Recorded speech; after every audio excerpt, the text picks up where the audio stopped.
Сега стави пред еден свршен чин.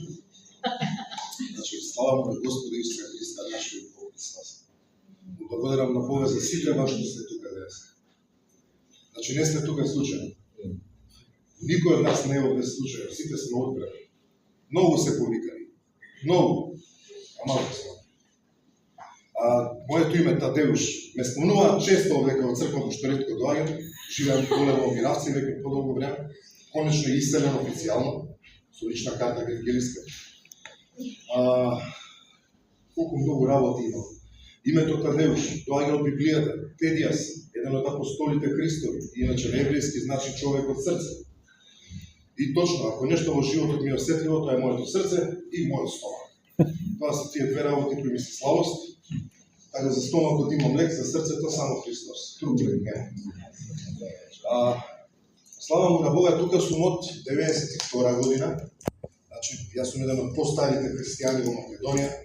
Слушнав за Христа на свој 16 години од Филип Илиев Бројер, не знам кој ги памти, мисионерите. Ене ни го. Каде си?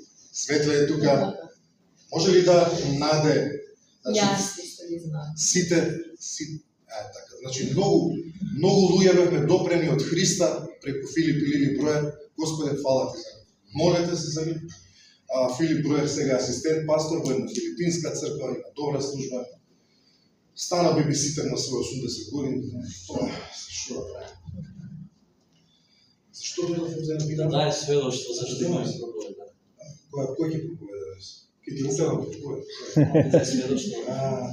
Не се само кога веќе спомнав дека сум овде од 92 година, 18 години се обратив, само што станав полицаец, млад полицаец на Битпазар. Бев многу активен млад човек. Тогаш Скопје беше во екот на ноќниот живот на целиот Балкан. Скопје беше фана од Умброфор до НАТО Ситеве, од дека се искачаше од 9 до 5 на утре. Ја бев во таа. Многу сакав ноќен живот, многу сакав алкохол и жени. Не дека не ги сакам се уште, ама сега пазам што правам. И во цел тој ноќен живот јас се обратив, почнав наместо Плейбој да читам Библија. Кога Филип Бројер ми даде Нов Завет, тогаш нема се уште испечатени македонски, ми дадоа черничен плат. Го прочитав за 3 дена. Како беше Сидиковски? Ова е напишано за мене. Се што беше внатре напишано беше за мене. Овака ми искачаа стихови и Христос ме спаси. Од Битпазар ме ставија на гласе и јас како млад граничен полицаец почнав на сите да им сведочам, па зарем себично е да го држиш Христа за себе. Како почнав